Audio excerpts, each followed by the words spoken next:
자, 3차 시 공부를 하겠습니다. 이렇게 다시 정리하지만 시에 나타나는 화제의 상황과 어조와 태도가 무엇인지가 중요하다고 이렇게 보는 관점에서는 화제 자체가 그 저자가 시인이 시인의 전제 시인이 그렇다면 그 작품의 생산자가 있다는 전제를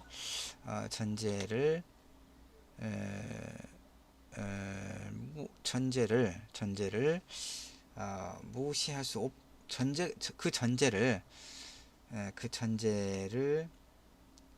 충분하게 고려하지 않고 있다. 이런 문제가 있다는 거예요. 설명을 쭉 했습니다. 이 문제를 몇 가지 설명했었죠. 자,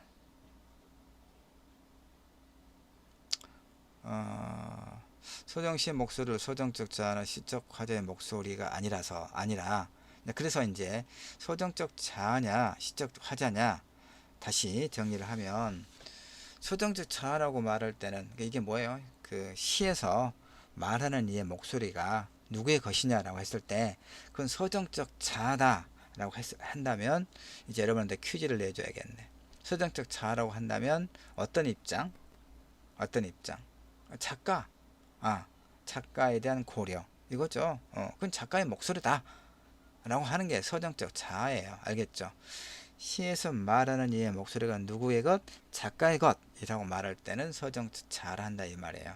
근데 시에서 말하는 이 화자의 목소리가 누구의 것? 그럼 작가와는 관계없는 시 내부의 텍스트 내부에서 발원하는 화자라고 하면 그게 시적 화자. 알겠죠? 그러면 이제 작가가 누구인가는 거의 문제가 되지 않겠죠. 그래서 시 내부에서 시적 화자가 어떤 상황에 있고 그래서 어떤 태도를 취하고 있는가가 중요하다라고 보는 거 알겠죠? 이제 충분히 여러분 이해할 수 있겠죠?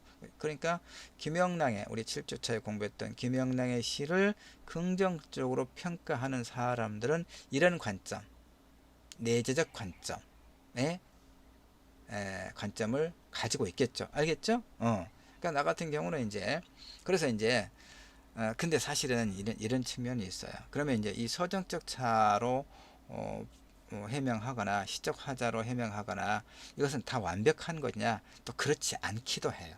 그렇지 않기도. 왜 그렇습니까? 아까 이제 앞에서 우리가 김소월의 초혼과 그 뭐였죠? 시 하나가 진달래꽃. 초원과 진달래꽃 두 편의 시를 우리가 이제 같이 읽으면서 서정적자냐 시적화자냐 요 문제를 논했잖아요. 다시 한번 봐봐요. 그러면 김소월의 초원을 작가 초원에서의 그 화자의 목소리는 시인 자신의 것이다.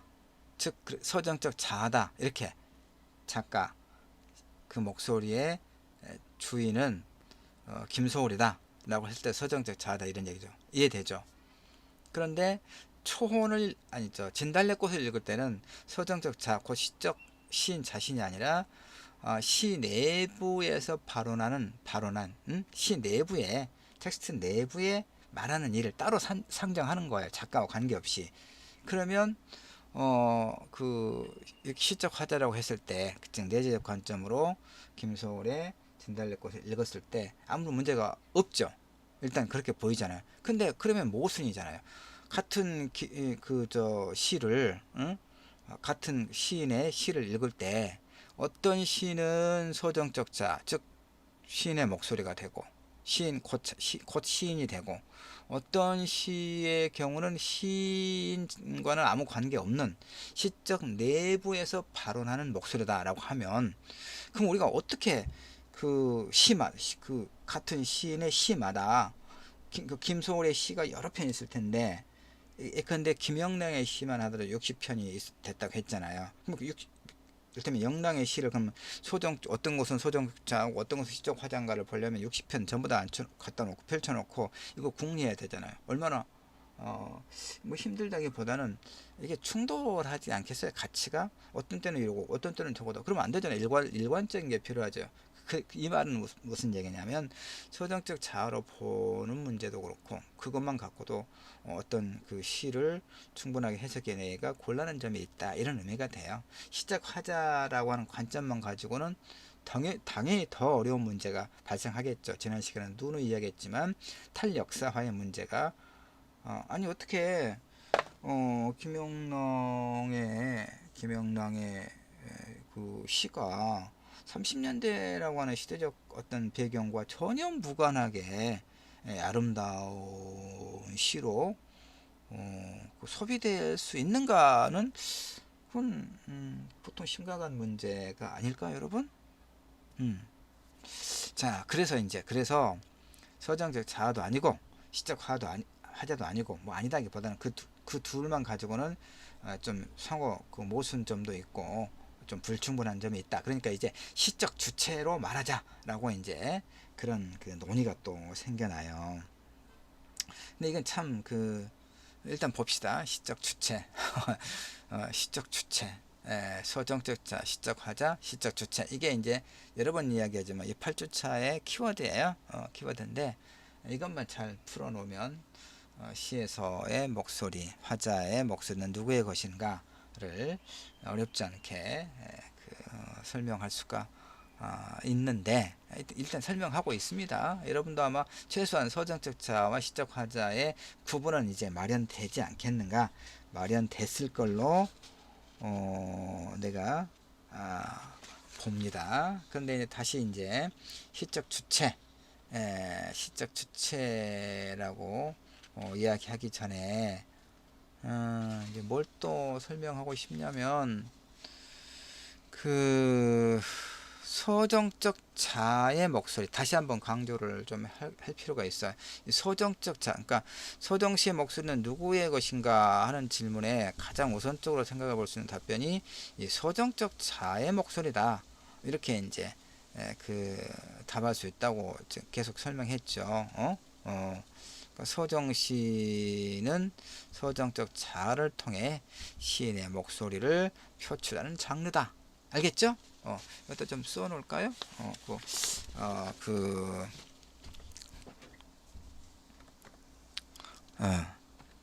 서정적 자아는 서정적, 그러니까 서정시는 그 말이에요.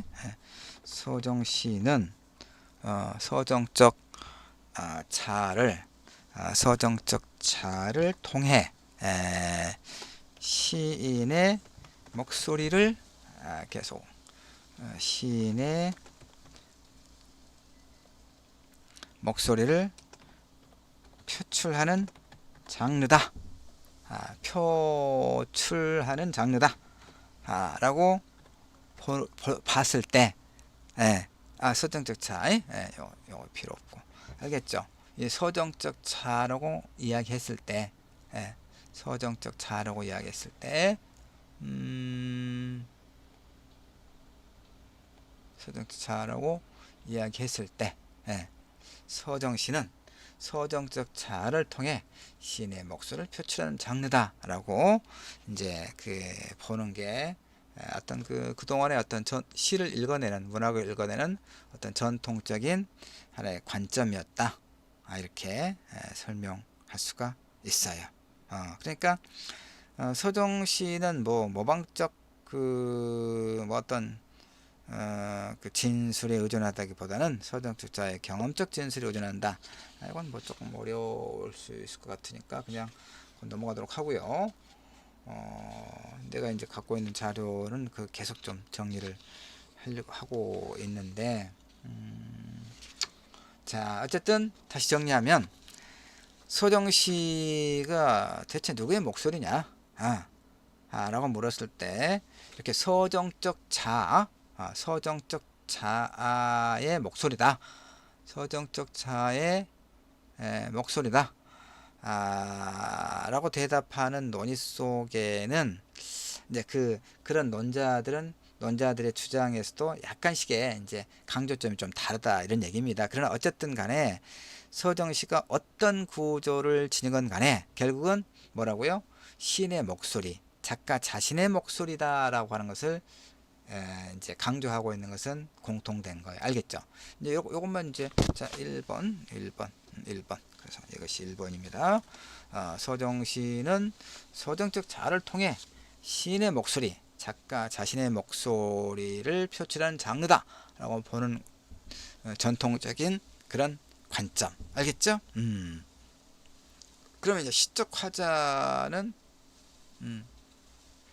여기 지금 계속 뒤에도 내가 정리를 해 놨군요. 이렇게 서정시는 서정적 자아를 통해 시인의 목소리를 표출한 장르다.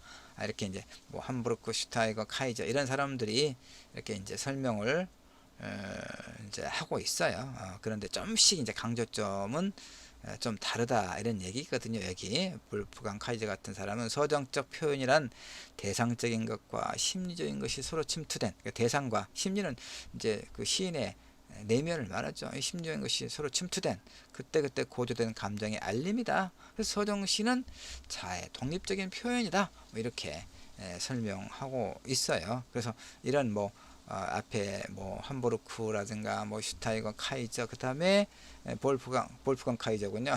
이렇게 서로 그 이제 그 강조점은 미세하게 좀 다르지만 결국은 작가 자신의 목소리. 이를테면 소정시에서 그 화자의 목소리는 누구의 것 했을 때 작가 자신의 목소리다 라고 강조하고 있다 하는 것은 공통이다. 여기까지 이해가 이제 충분히 됐어요. 됐죠, 여러분? 그 다음에 이제 그 엿듣는 발화. 이제 노스로프라이는 이 사람은 그 어디냐? 캐나다의 이제 신화 비평이라고 하는 독특한 어떤 그 비평 방법론을 이제 그 강조하고 있는, 설명하고 있는 그런 이제 이론가인데, 이 사람은 서정시란 무엇보다도 엿듣는 발화다라고 또 이제 이야기를 합니다. 엿듣는 발화는 이제 누군가의 목소리를 말하는 거죠. 그러니까 서정시는 결국은 누군가가 말하는 것을 독자가 엿듣는 것이다. 엿듣는 것이다. 이렇게 이야기해요. 이 말이 이제 크게 그런 것 같지는 않지요. 이 말은 청자를 전제로 하고 있어요. 그렇죠? 청자를 독자보다도 정확하게는 그 텍스트 내에서 발화, 일단 청자가 있잖아요. 말하는 사람이 있고, 그러니까 텍스트 내에서 그 말을 듣는 사람이 있죠. 그러니까 예컨대 김솔의 그 진달래꽃에서 화자 다시 봅시다. 나보기가 엮여 가실 때는 말없이 코에 보내드리오리다 라고 말하는 화자 말하는 이가 있다면 그 말을 듣는 청자가 있죠. 물론 그 시 자체에서는 청자가 명시적으로 드러나지는 않아요. 그래 고마워, 안녕, 그동안에 고마웠어, 행복했어, 이렇게 말하는 사람은 없잖아요. 일단은 화자만. 그러나 화자가 말하니까 화자는 누군가 청자를 상정하고 말을 할 거 아니에요. 그 청자는 누구예요? 김소래 진달래꽃에서 지금 나를 나보기에 역겨워 지금 떠나려고 하는 그 사람이죠. 이렇게, 그러니까 이 그 텍스트 내에서는 내적 화자, 내적 청자가 있죠. 근데 우리는 텍스트 바깥에 하나의 독자로서 그 말하는 그 화자의 말을 또 엿듣는다라고 보는 것이 노스로프라이가 이제 엿듣는 바라다라고 말하는 것의 의미죠. 그래서 서정시는 무엇보다도 엿듣는 바라다. 보통 서정시는 자기 자신에게 혹은 그 밖에 누구, 뭐 자연의 정령이든 시의 신이든 개인적인 친구든 연인이든 신이든 의인이든 추상적인 개념이든 또는 자연물이든 에게 말을 거는 척한다 라고 보는 거예요. 그러니까 말하자면 시인은 그가 청중의 대변자가 되거나 또는 청중이 그의 말의 일부를 복창하는 일이 있다 하더라도 청중에게 등을 돌린다. 이 말은 또 뭔 말입니까? 하여튼 이렇게 그 이야기를 해요. 이것은 이제 신비평론자들이 또 노스로프라이의 말을 이제 이렇게 또 받아들여요. 그래서 이제 뒤에 볼까요? 내가 해놨을 법한데 나왔네. 이들은 이제 영국과 미국 신비평 형식주의자들 지금 이해하는 한 거예요. 형식주의자들. 이들은 작품으로부터 작가를 배제하는 거예요. 그렇죠. 니네 설명했잖아요. 이것은 뭡니까? 이 신비평은 형식주의. 그러니까 뭐 내재적 관점. 작가와 관계없다. 그러면 작가 필요 없이 이 작품 내적인 어떤 그 구조, 화자가 처해 있는 상황과 그것에 그런 상황에서 어떤 태도를 취하고 있는가의 문제가 작품을 읽는데 핵심적이다라고 보는 거죠. 그러니까 작가를 배제하고 작품의 내적 상황과 구조에 독자의 관심을 이제 갖도록 하는 거죠. 그래서 서정적 자의 목소리를 이거예요. 그래서 총래 서정적 자, 즉 작가의 목소리를 이제 시적 자로 변환시키는 거죠. 이해됐죠, 여러분? 이해됐을 것 같아. 충분히 됐죠. 그래서 이들은 서정시의 목소리를 일종의 발화, 스피치로 본단 말이에요. 그래서 발화의 맥락을 구성하는데 힘을 쏟아. 그래서 서정시의 목소리는 이제 작가의 그것으로부터 작가의 목소리가 아니란 얘기예요. 작가와 관계없는, 무관한, 알겠죠? 이렇게 되는 거예요. 그래서 이제 우리가 서정적 자라는 말 대신에 서정적 자라는 여기 나왔네. 서정적 자라는 말 대신에 시적 자라는 이 용어를 이제 사용하려면 서정시가 작가 자신의 체험이나 느낌을 말하는 육성이나 대리인의 목소리를 담고 있는 것이 아니어야 돼. 그러니까 작가와는 관계없는 것이어야 돼. 이해됐죠? 여러 번은 강조했으니까. 일종의 극적인 상황에서 발언한 목소리, 발언이 이제 시작된 그런 목소리를 담고 있다는 것을 전제하고 있어야 가능한 거예요. 이때 독자는 화자의 태도와 발화의 맥락을 작품 안에서 재구성하는 데 관심을 기울이고 바로 이것이 이제 작품을 해석하는 관건이다라고 보는 거예요. 형식주의, 신비평, 내재적 관점, 순수, 서정시, 순수 문학을 주장하는 사람들. 알겠죠? 그래서 클리언스 브룩스 같은 이제 그 신비평 이론가는 시를 이루는 조직을 통일시키는 원리는 뭐냐? 하나의 태도 혹은 여러 태도들의 복합이다. 시에서 그 통일적인 태도를 발견할 수 있다. 그러자면 화자와 화자의 의도가 우선적으로 관심의 대상이 된다. 이렇게 이야기합니다. 이제 서정적 자라고 하는 서정자는 사라졌죠. 즉 작품을 읽는 데 있어서 작가는 이제 무관한 그런 상황이 되는 거예요. 그 자리에 그 자라고 하면 안 되죠. 그 자리에 뭐가 왔어요? 언어적 직점을 설계한 발화자가 대신 자리되고 됐다. 그러니까 결국 이게 뭘 말하는 거예요? 응? 시적 화자, 알겠죠? 시적 화자. 화자가 생기면 문제가 발생하니까 화자의 시적 화자. 시에서 그 시인과 관계없이 시 내부에서 그 발언하는 목소리다. 이런 얘기죠. 그래서 이제 롤랑 바르트 같은 경우는 이제 어떻게 이야기하냐면 책과 저자, 작가는 전후로 배열된 채 동일선상에 위치한다. 즉 독자의 편에서의 글쓰기를 이제 강조하는 거예요. 저자의 죽음 이렇게 또 이야기하기도 합니다. 푸코 같은 사람이. 자, 그러니까 독자의 그러니까 텍스트가 아까 어떤 의미인지를 충분히 설명했잖아요. 작품이 아니라 텍스트라고 말했을 때는 작품에는 작가의 어떤 그 주제의식이 뭐냐를 중심으로 우리가 파악하는 것이 관건이라면 텍스트라고 했을 때는 이제 작가의 의도하고 관계없이 그 텍스트를 해석하는 독자의 역할, 주도권이 독자에게 왔다 이거예요. 그러니까 저자의 죽음이라 이제 이렇게 이제 그런 어떤 레토릭으로 이야기하는 거거든요. 자, 그래서 이제 다시 미셀 푸코로 이제 마지막인 거예요. 미셀 푸코는 뭐라고 했어? 주체. 서정시의 목소리, 서정시의 목소리는 누구의 것인가? 서정시에서 말하는 이의 목소리는 말하는 이, 그러니까 그 주인은 누구냐 이 말이죠. 누구의?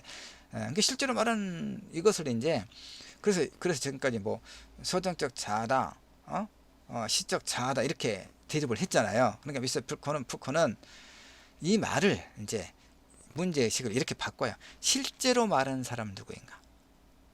실제로. 저자 대신에 저자의 기능을 강조하면서 작품 안에서 주체, 위치, 이걸 이제 문제를 삼아요. 주체, 위치. 조금 어려워지죠, 이 부분이.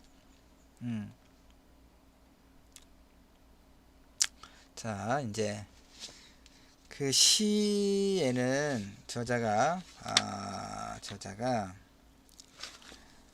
표현되어 있는 것으로 보고 읽어야 한다고 믿기 때문에 재래식 문학 비평은 시를 무엇보다도 주체성의 문제와 관련된 것으로 파악하고 있다는 얘기죠. 그러니까 이 말은 뭐냐면 시란 무엇인가라는 질문이 시인이란 무엇인가라는 질문과 시란 무엇인가라는 질문은 시인이란 무엇인가라는 질문과 흡사하는 것으로 파악되고 있다라고 이제 스톱이라고 하는 사람은 이야기해요. 그러니까 내가 그 8주차 여러분 그 리포트의 주제가 뭐였습니까? 작가는 무엇인가? 결국 내가 이런 관점으로 지금 그동안에 공부를 해봤고 여러분에게도 리포트를 한번 써보도록 그렇게 안내를 했었죠. 그런데 또 이게 또 이게 좀 멈추고 있어서 네, 하여튼 뭐 시는 더 이상 주요한 고려 대상이 아니다. 시 속의 주체성이다. 시 속의 주체성이다. 이렇게 이야기합니다. 그래서 이제 내가 이제 이야기하고 싶은 게 뭐냐면 시에서 작가의 지위, 시에서 작가의 목소리는 어떻게 드러나냐, 서정시의 목소리를 작가의 목소리로 바로 고칠 수 있느냐, 이런 문제를 이제 질문을 하면서 마지막 정리를 합니다. 자, 서정시의 목소리를 작가의 목소리로 읽는 것은 그런 관습은 낭만주의적 관점이거든요. 서정적 자아의 목소리로 자신을 드러낸다 이렇게 보는 거예요. 그러면 서정시는 작가 자신의 정서를 표현한 결과물이 되죠. 그러니까 우리의 관심이 1차적으로 작가에 집중되는 것은 불가피해요. 이렇게 서정시의 목소리와 작가의 목소리를 동일시하는 관점은 서정시가 작가의 내적 정서와 감정을 표현하는 것이다 라고 하는 전제에 기초하는 거예요. 알겠죠? 그러나 그렇다면 화자는 모순된 지위에 놓여야 돼요. 이 화자는 작품 안에 혹은 작품 밖 어디에 존재하냐? 아까 내가 이야기했던 결국 문학의 매개는 언어기 때문에 김소월 없는 초원, 김소월 없는 진달래꽃을 어떻게 상징할 수 있느냐 이런 얘기죠.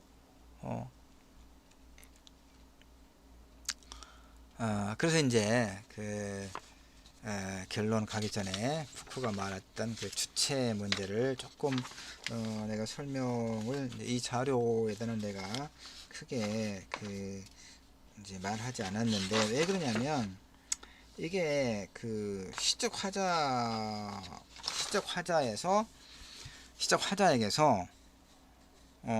그 시적 화자에게서 작가를 분리한다고 하는 것도 이게 가능한 것인가 이런 이제 질문이 있을 수 있잖아요. 그래서 화자의 기능, 주체 위치 이걸 통해서 서정시의 목소리를 분석해 보자 라고 하는 것이 푸코의 이제 하나의 그 주장입니다. 서정시 내부의 목소리를 작가 육성으로부터 분리시키는 동시에 저자의 어떤 그 위치 역시 텍스트에서 분리시키는 이런 이제 방식이거든요. 그래서 이제 시 속의 주체성, 시 속의 중요한 것은 시 속의 주체성이다. 그래서 서정시의 목소리는 단일한 서정적 자아의 것이라든가 시적 화자의 변이태가 아니다. 이렇게 이야기해요. 그런데 내가 이제 이것을 사실은 좀 이게 그 충분하게 내가 그 받아들이지 못하고 있는 건 뭐냐면 예컨대 서정시의 목소리를 서정적 자의 목소리라든가 화자의 목소리로 이해하는 대신에 이질적인 담론들이 교차하는 자리에서 단속적으로 발생하는 주체의 목소리다 라고 해서 주체 위치를 문제 삼는 이런 그 푸코의 이론은 어떤 한계가 있냐면 지나치게 추상적이라는 이야기예요. 시 속의 주체성이라고 하는 개념은 다시 말해서 이 시 속의 주체성이라고 하는 개념은 굉장히 추상적이어서 이걸 그대로 받아들이기가 그 쉽지가 않다. 다시 정리합니다. 이제 결론인데 내 결론입니다. 어떤 경우든 그러니까 그 때문에 서정적 자든 시적 화자든 시적 자든 아니면 뭐 그 주체 위치든 간에 텍스트는 사회 문화적 그 관계망 속에 존재할 수밖에 없다. 이렇게 이야기합니다. 그럼 처음에 질문 서정시 목소리는 누구의 것인가? 서정적 자아냐? 시적 화자냐? 엿듣는 바라냐? 엿듣는 바라, 엿듣는 바라. 시속의 주체성. 뭘까요, 여러분? 어떻게 생각합니까? 아니 뭐 이제 뭐 여러분도 생각해 보긴 하세요. 이걸 가지고 내가 문제 내면 좀 어려워지는 문제가 되죠. 어려워지는 문제가 되니까 시를 읽는 관점이 문학을 대하는 어떤 관점들이 이렇게 뭐 상당할 정도로 어찌 보면 그 다른 관점들이 이렇게 충돌하고 있구나 정도만 여러분이 이해를 하면 될 것 같군요. 예, 그렇습니다. 그래서 지금 8주차 여러분 이제 시험을 봐야 되는 그런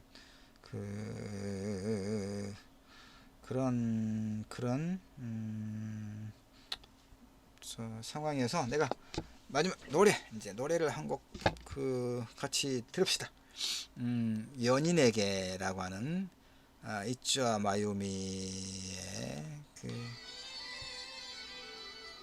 피아노 연주와 함께 피아노 연주 한 2번 듣고 연인에게 이츠와 마유미 피아노 연주와 함께 노래를 들려줄 겁니다.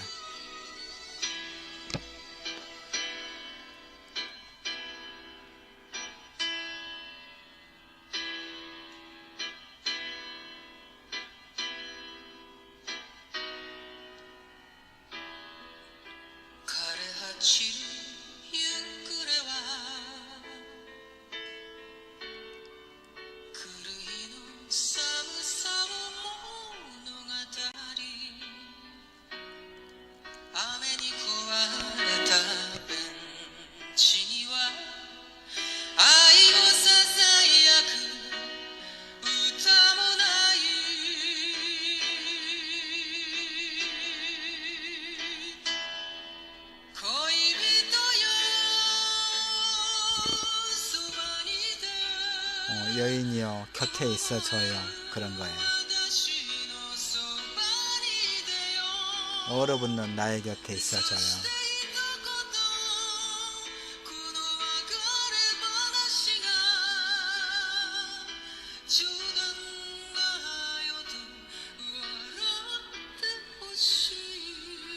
이렇게 노래하는 그 가수의 목소리는 가수 자신의 목소리일까요? 아니면 그 노래에서 텍스트에서 발언하는 그 가수와 관계없는 화자의 목소리일까요?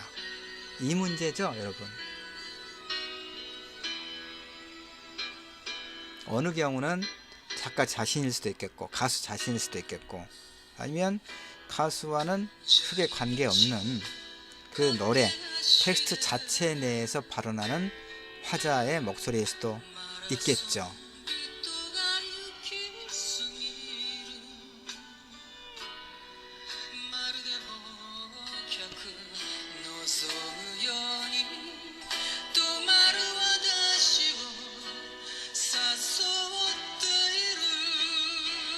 자, 여기까지 끊을게요. 예. 자, 이렇게 해서 8주차 소정시의 목소리는 누구의 것인가를 어떤 결론을 딱 내리기보다는 이런 서로 관점이 충돌하고 있구나 정도로만 이해해도 될 것 같습니다. 여기까지 해서 8주 3차 8주 전체 수업을 마치도록 하겠습니다. 수고하셨습니다.